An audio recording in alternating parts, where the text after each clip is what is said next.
Okay, my name is Rob Wolford. I'm portraying a blacksmith at North River Mills. Here we are today heating up a piece of roll stock, getting it up to temperature, getting it up to a heat. I'm using a combination of charcoal and coal at this time. I started with charcoal to quickly get the fire going without putting out a lot of sulfurous smoke.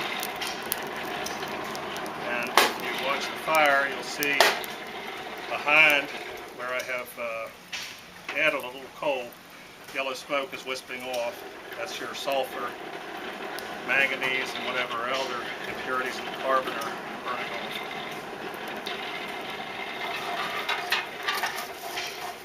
Trying to get it up to a dreamsicle orange. That'll be about 1700 degrees.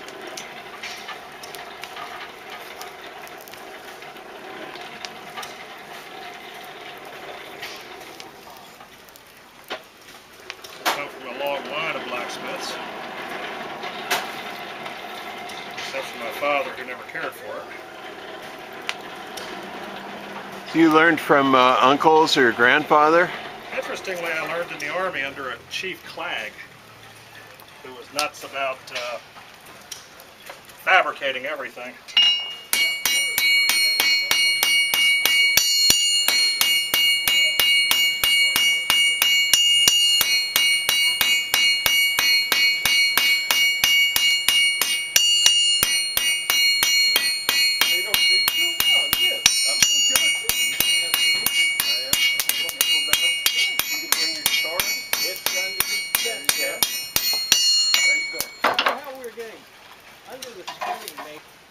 I often get asked, why do I tap on the anvil as I'm hammering?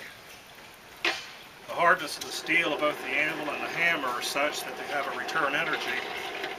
And it's a fatigue avoidance strategy. Much like dribbling a basketball, if you are keeping your hammer in motion, you're using less effort to obviously lift the hammer. So if you have a good anvil and a good hammer, they will give return energy that keeps it in motion. That's about a dreamsicle orange. That's what you're looking for.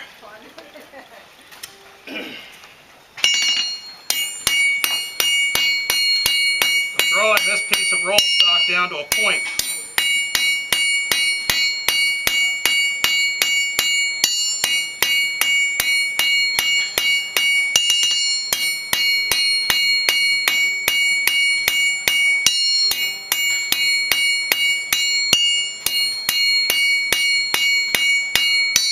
Whenever you draw, your hammer should strike the same place as you pull the metal out from underneath of it. And you should draw it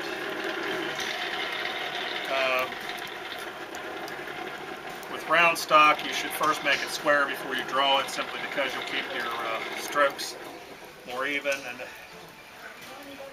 every time you have to roll it, then you can more clearly see you're rolling at 90 degrees.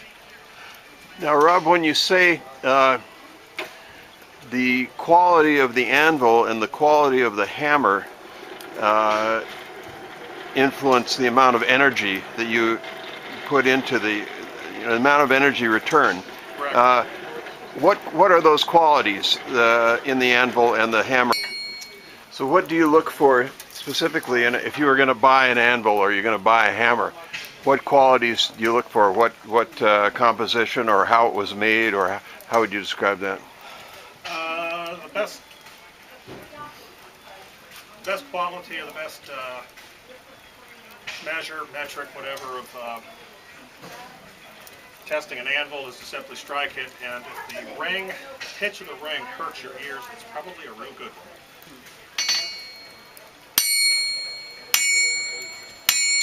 You can see the bounce of my hammer. If this were cast iron, it would just thunk. Yeah. So you want to avoid the dull thud.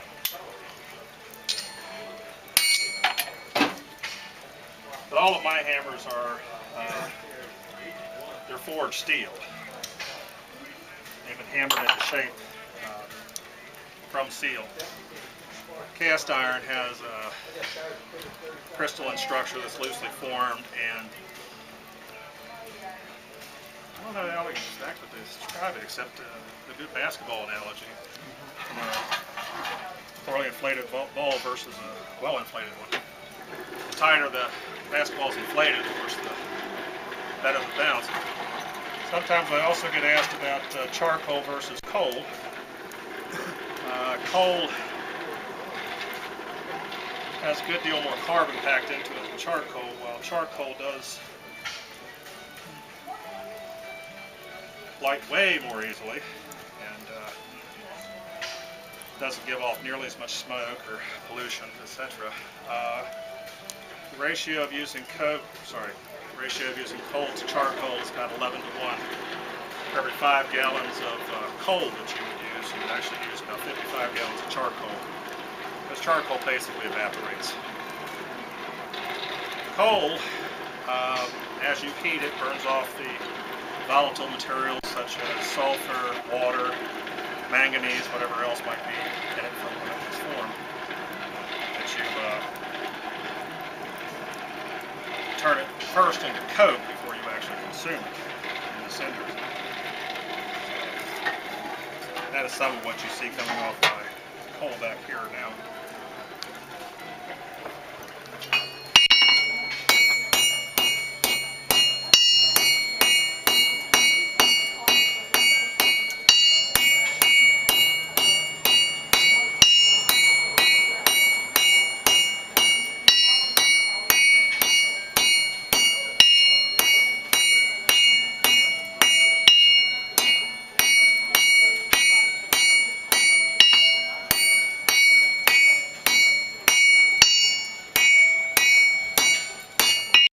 Berlin coal.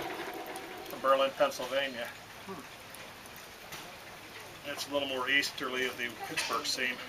Well, Berlin coal is a much purer product, and like any job, consistency is everything. If you're a carpenter, you want a nail that works every time you grab it out of the box. You want a hammer that hammers perfectly. You want a trusted brand name.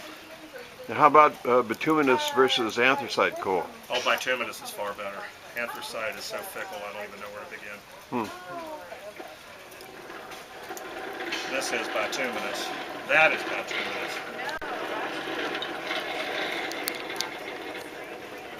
It's one of the reasons they coke the coal in coke ovens. They take and bake it, essentially,